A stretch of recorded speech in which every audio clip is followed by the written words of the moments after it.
Welcome to In Our Town, Conversations with Springfieldians Making a Difference. I'm your host, Tom Carlson, publisher of the Springfield Daily Citizen.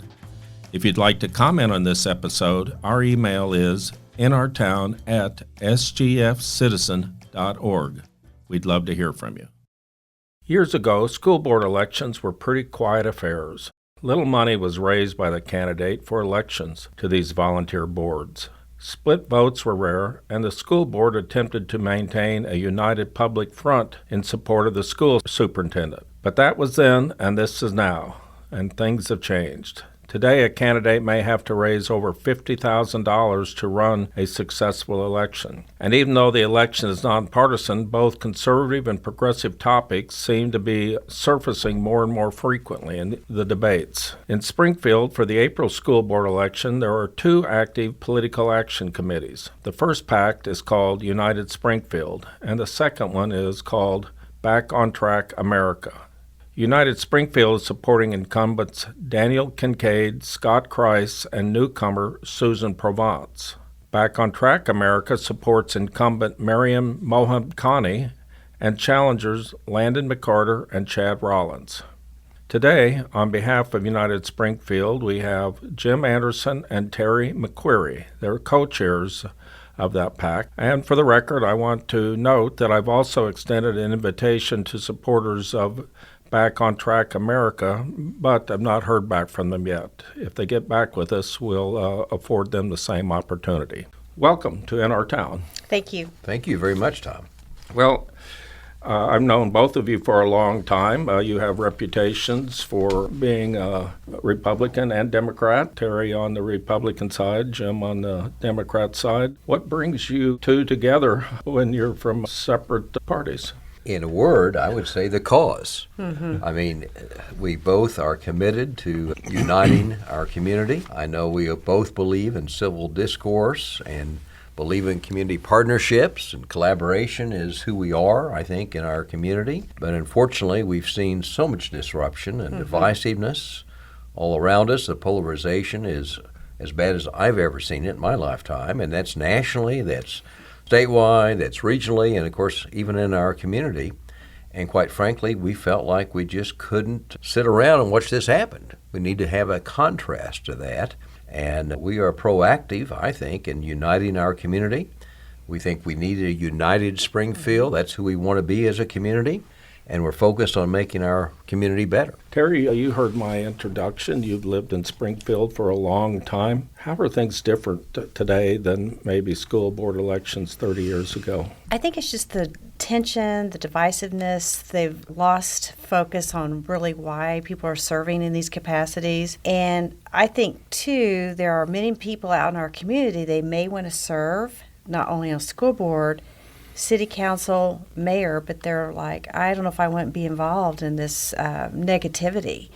So hopefully our group will let people feel like, hey, maybe there is a path that I want to also be unifier as well. Well, I think, somebody that's been a local observer of nonpartisan races for a long time, you do have people that want to serve, have a wonderful reputation, have served on various boards in the community, but it's a little daunting to run for election and have to ask your friends and neighbors for money. Right. And so hopefully maybe the bar's getting lowered a little bit to get good candidates to come forward. And Tom, you mentioned in your introduction the cost of running an election as a candidate. I mean, last school board election, it was, $300,000 spent. I mean, that's just insane, it seems to me. And, I think back, and it was before I grew up in Ozark, because it was before I was back in Springfield, but the school board used to be sort of a rite of passage for other public service. You think of Roseanne Bentley. Right. You think of Bill Hart that served on the school board, David Harrison, Tom Field. I mean, there's many others. Right. Bill Turner. Bill Turner, exactly. Yeah. Bill Cantrell. I mean, you look at folks who are pillars in our community, and it was almost the rite of passage. You served on the school board. It was a rite of passage for community service. And people didn't have special agendas, or except for kids and what's better for Springfield Public Schools. And I sure hope we can get back to that day. And I think, too, I'd like to add, Tom, that from the very beginning, our entity said that we are going to be for our candidates. We're not going to be against other candidates. So I'm hoping that people will see that as a contrast. We are going to be positive, no negativity. Well, if memory serves, in the last school board election, I don't think it was this PAC. I could be mistaken, but there was another PAC, Southwest Missouri Forward, I think maybe it's the name of it, and ran a bunch of negative ads against candidates. We'd never seen that before in a local nonpartisan election, at least not as long as I recall. It's certainly a disincentive for people to want to serve. Well, let's talk about the process that your committee went through in deciding whom you want to support. Can you lay that out for our listeners? We can. And first let me say we launched back in, October, I guess. So End of October, we're still fairly new. And Terri and I agreed to co-chair, obviously Republican, Democrat, as you mentioned. And we have a bipartisan steering committee. We have a steering committee, I guess, of 9 people, and very bipartisan, recognized Republicans and recognized Democrats. And that was intentional. That was on purpose because we want people to realize both political parties, in terms of affiliation, have come together to say we need to unite our community. But we were really concerned with process in terms of who we support. And Lena Leonard, I'll give her a lot of credit, came up with, we all had a lot of feedback and contributions. This was truly a work of the steering committee to come up with a written questionnaire that went to all 7 candidates who were certified. And Did they all respond? They all responded. They did.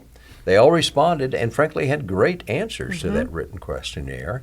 That was followed up by a subcommittee of our steering committee. I guess there were 6 that interviewed, all-day interviews with the candidates. And Debbie Shantz-Hart, who is treasurer of our PAC, led that interview process.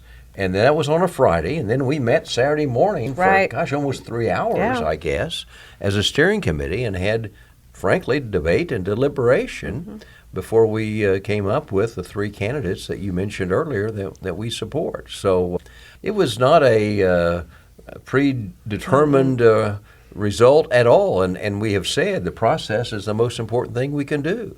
And it will bear the positive results, which I think it has. And we had civil conversation, let's say that. Yes. Okay. And I think, too, thinking back of our conversation, deliberation, whatever you want to talk about, never was the word, what's their political party, the candidates. None of that came up. It was all based upon who our group unanimously felt like followed our mission the most. That's how the 3 endorsements that we made. But I just thought it was great that there was never any conversation, oh, they're Republican, they're Democrat, they're independent, they're whatever. None of that ever was discussed.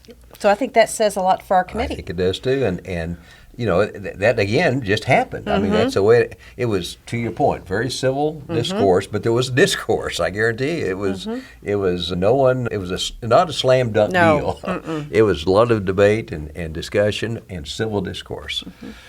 To my listeners, I would tell you I've struggled with how to characterize the different candidates because I think it's shortchanging somebody to just put a label on them. This one's liberal or this one's conservative. I agree. People have a mixture of feelings about that. But still, I think there's a feeling among the public that, in general, the candidates that your committee, your PAC, has supported is supportive of the superintendent and more or less the roadmap that's been laid out. And some of the other candidates that you didn't support have expressed more reservations about how the local school system's being operated. Is that fair to make that characterization? We need to challenge assumptions. I mean, there's nothing wrong with doing that. And there needs to be that check and balance. And the school board represents the community and community interest. But it's how you go about it. There is a certain approach and protocol, it seems to me. And disruption is not it. And we are concerned again about disruption and divisiveness that appears to be increasing in scope. And we just want those candidates that align with our mission, that want that civil discourse. I mean, not to automatically salute every recommendation, but do it in a civil, thoughtful, responsible way. And to be independent thinkers. Okay. Amen. Amen. So how would you say the candidates that the PAC did not support, what was their point of view? Is there a general point of view that they had that your committee could not agree with? I wouldn't say a general point of view, because they were concerned, like all 7 candidates, frankly, were concerned with issues. I guess it's maybe the means to the end is what was Right. a distinguishing factor is how do you approach this end result, or how do you think we can accomplish this? And we felt like those 3 candidates that we're recommending on support side were going to accomplish it in a United Springfield way, if I can do that approach. So what I'm hearing you folks say is that you agree on the ends, but maybe disagree on the means. I think that's I fair. think that's very fair. I've never served on the school board, but I don't think the process is a lot different from serving on city council. And, I was mayor for a while, as you all know, and it's frankly confusing to the public because I think the mayor has some particular powers, which he or she does not. The only thing they have is probably the power of the pulpit and that kind of thing. But the model basically is to follow what I'd call a corporate model. You have a board. The board elects a president, and the board hires and fires the president, and the president runs the business. Exactly. And the board is directed to, quote, not meddle in the operation. It's fine to ask questions, but you're not supposed to do end runs around the president. Well, it's the same way with our city charter. In fact, there are provisions in it that if you cross the line too far, they're supposed to remove you from office. And it's confusing to staff if that gets out of control because they don't know who's in charge. Right. Yeah, and the Board of Education, same way. They have 1 employee. Just like you have 1 employee at the city council level, you have 1 employee at the SPS level, and that'd be the superintendent. And just as a reminder to your listeners, Tom, that our entity, United Springfield, we're going to roll on into 2025. That's right. We'll have another school board candidates. We have the mayoral race as well as some city council seats. This is not just only for school board races. It's all for all nonpartisan. Thank you for bringing that up. The segue into the city council race, those will be 5 seats that are up. That's right. And Mayor McQueary is term limited. Incumbency has its advantages. Mayor McClure's been elected 4 times now, and things could swing. They sure could. 5 of 9. 5 of 9, they can. You folks have got your ear to the ground because of what you're doing here. What do you hear people concerned about in terms of nonpartisan races here locally? Given the topic, but I think people are concerned about the disruption Yes. and the divisiveness. And I think people are wanting, maybe I'm naive, but I think people are wanting to have good quality candidates who are going to question, who are going to challenge, but do it in the respectful, dignified way and civil discourse.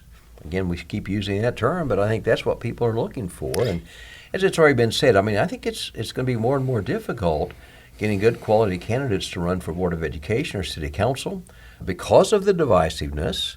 And do they want to put themselves and their families out there? And then, and you alluded to it earlier, business people especially just don't like asking friends for money. Right. And unfortunately, it takes a lot of money to do a campaign. And then most business people, again, to use that term, they don't know anything about campaign management. So I think the campaign management piece and the need to raise a lot of money is a big deterrent. And then you throw on top of that, putting yourself out there for negativity. Yes. It's a huge obstacle getting good quality candidates. I can see both sides of this issue in terms of the contract for a superintendent. It's pretty common nowadays, whether you're a college president or a school superintendent. It's unusual, at least in Springfield's history, for the city manager. He's generally been an at-will appointment, but to enter into what they call evergreen contracts.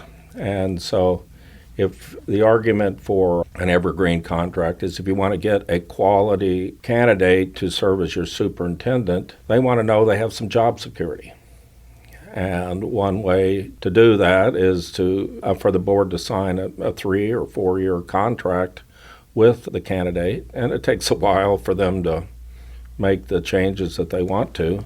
And then each year you add a year onto it, so there's always a 3 or 4 year term to it. The argument against it is, well, if the person doesn't work out, now you got a big buyout cost and you have to deal with that. So you have that on one side, but also the reality is it's really difficult to get, whether it's for a city manager, a president of a university, a school board, to get a person to lead those organizations if they think that the board itself is divisive.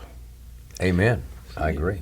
If you have a 7-member board, a 9-member council, and one person can switch if it's divided, you're out of a job. And so it's really difficult to get a quality candidate if they think that the council or the board is not stable. And I think we saw that, gosh, it's been 25 years ago when the chamber got involved, and they're not doing that now, but got involved in recruiting and endorsing candidates for school board because we had a dysfunctional school board. There were some folks that did not have SPS and kids as the primary agenda, and we got involved, and the reason why is what you just said. We were going to need to recruit a new superintendent in the next couple of years from there, and we thought, my gosh, who in their right mind would be coming to Springfield with such a divided and divisive board? We'll be right back after this short break.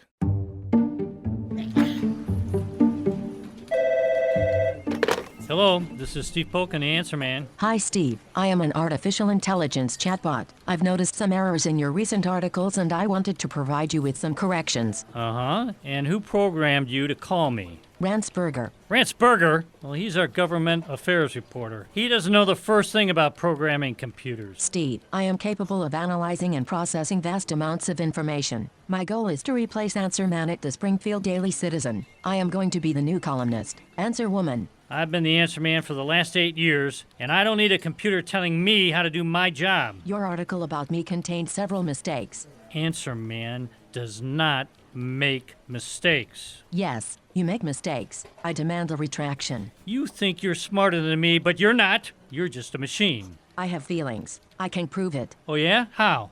I love our podcast listeners. It is true. I love them so much that I am offering a 15% discount towards an annual subscription to the Springfield Daily Citizen. Answer Man confirms that listeners of this podcast can get 15% off an annual subscription. Go to sgfcitizen.org/town to sign up for the discounted annual subscription. Steve? Yes? I love you, Steve Polkin. Pretending you've got feelings. I'm not falling for it. You are the wind beneath my wings. Okay, that's it.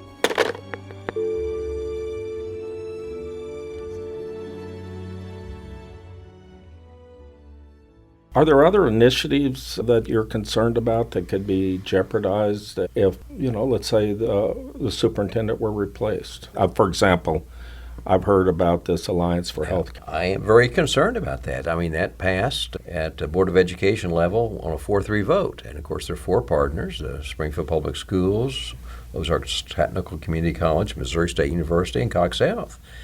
I mean, plans are aggressively going to get that thing up and running. Dr. Lathan, in fact, is chairing the board of that group. And if that would switch, I mean, and of course, we have such a workforce development opportunity and need in healthcare. I mean, Mercy's 300 nurses short, Cox Health 300 nurses short, I mean, a huge need. And here is a great program that over time will address that need. And if we throw that down the tubes, I mean, I think it will just be a disaster. And one vote could do it, to your point earlier. Yeah. The hot button topics seem to be the CRT, critical race theory. Right. I don't have a sense for how big a deal that really is. Test scores, discipline in classes. Did those topics come up when you all were interviewing your candidates? Well, it was in the questionnaire too, but also in the interviews, I guess, some of that came up. I think a lot of it was how we as a committee perceived that the candidate I don't think they specifically said, I'm for this, I'm for this, I'm for this. How would they go about working with their fellow board members to come to a consensus? So it was process-oriented. Very much process-oriented. Mm-hmm. And because, we can sit here and say, well, this is going on the school board now, but in 6 months it could be something totally different. So I think the whole thing is to look for persons that can collaborate. Yes, we can disagree, but how we can work together for the best result, in this case for the school system. Did there seem to be a consensus about those being issues or with any of these candidates? Was anybody waving the flag? I mean, you all were talking about process, but I'm wondering about the individual candidates, if any of those things were coming to the fore. We didn't really say, oh, well, so-and-so's for this, so-and-so's for that. It really just was really process. Okay. Because that's not what our focus was Right. to get into that aspect. We don't have positions on issues. No, for we do not example. have positions on But to issues. your point, I mean, I think we'd be naive not to say that. I mean, with graduation rate, test score, school discipline, I mean, it's always an issue. I mean, Right. I think back over many years and education, my background, and that's always there. And some years it's better, some years it's worse. But those are all always issues that need to be addressed by, I think, a superintendent and a board of education. Yeah, I think the last I heard you all had raised about $120,000. correct. How are you going to divvy that money up? Well, that's to be determined, and we're in that process right now. But So candidate A may get a little more than candidate B. Is that what well, we're not going to do direct contributions to candidates. okay. we will Let's not do talk it. about that. Yeah, we won't do a check to a candidate, but we will certainly help candidates. I think a lot of it is, we have 2 incumbents, so they have been through the process before. We have Susan Provance is new to the campaign world. So while we are encouraging them, you all need to stand on your own. You need to raise money. You need to get your volunteers organized. We will be here as supporters.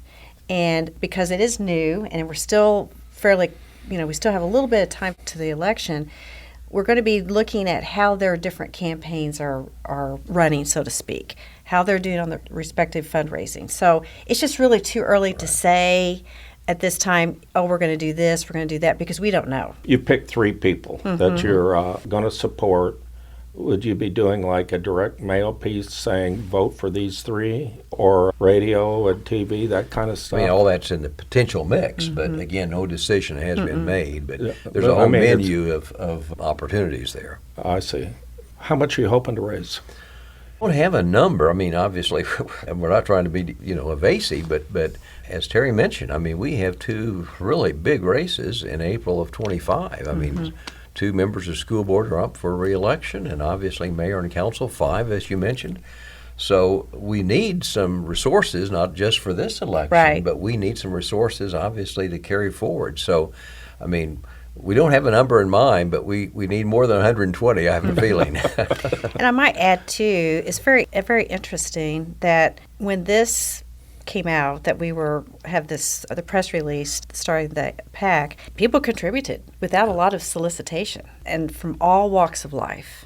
Some small contributions, some larger, and that was a little surprising to me how quickly out of the gate people, I'm hoping they felt good about our steering committee, that these are reasonable, common sense people that have demonstrated in their work that they can work together. And so that has been exciting for me. I agree. The people just have really stepped up, and we're hoping they continue to do that.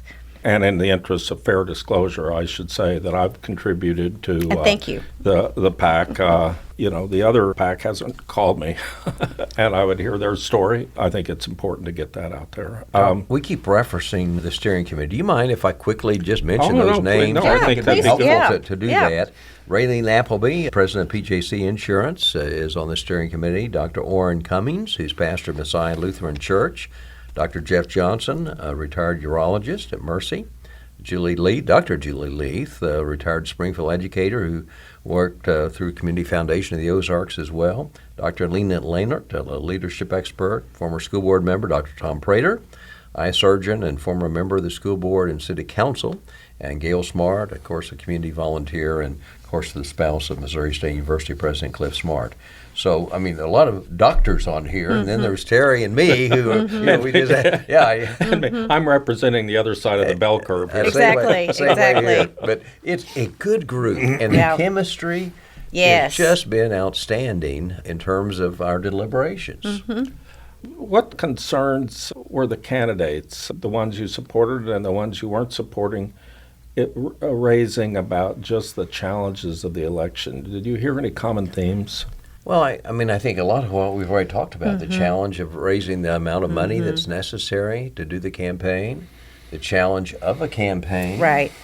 and the challenge of how the campaign is going to be dealt with by all 7 candidates. And are we going to be, going for the juggler, or are we going to be negative, or are we going to be positive? I mean, I think those are the issues that they're concerned with. I mean, it's really the practical application of campaign management in that sense. And I think we do have skeptics out there about our group, like, oh, I just don't believe it. I just don't believe that you all don't have an agenda, that you're, but we don't. And we are going to maintain positivity. So I guess we'll have to prove ourselves on that, but we feel very comfortable keeping on that track. I've been an observer of these things for 40 years, and it used to be, the joke was, if you were called upon to serve city council or the school board, Joe, it's your turn, as opposed to you were running for something. The community would come and say, it's your turn to do public service. And a lot of people, whether it was Joe or June, that's how it was viewed. And you really weren't that disappointed if you didn't get elected either. You put your name out there. And I applaud all of our candidates, even those that we did not endorse, because they are putting themselves out there. So good for them. I say good for all of them. And they're raising money, they're getting their volunteers organized. So, and I'm hoping that next year when we have all these other races, we'll have, also a lot of candidates. I don't think you're going to have a good outcome without a good process. And it's sort of like having a good football game, basketball game. Everybody's got to play by the same rules. And people need to understand that this is a nonpartisan, volunteer sort of thing. And, to move the dialogue forward, there has to be an element of civility to it. That's right. Amen. And, I don't think anybody's got a monopoly on all the good ideas. And assumptions need to get challenged. It needs to be done in a fashion that the progress is not more than offset by the negative aspects of it. I couldn't agree more. And again, I'm with Terry. I think people that we've heard from believe that we need a united Springfield as much as we can, free of divisiveness and disruption. We need to ask the right questions and challenge the assumptions, but have that civil discourse and be a contrast to all the negative. Maybe I'm wrong, but I think people are fed up with all the negative. Well, we're getting toward the end here, but do either of you have an opinion about why we're so divided and maybe a solution for it? I think social media is a big factor.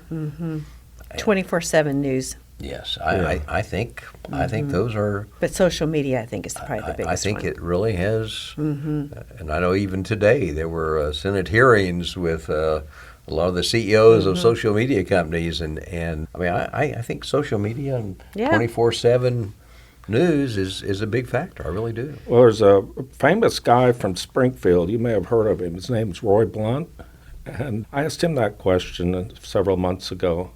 And he had a similar answer. Why are we so divided? And he said it's because we don't all get our news from the same place anymore. That's it, yeah.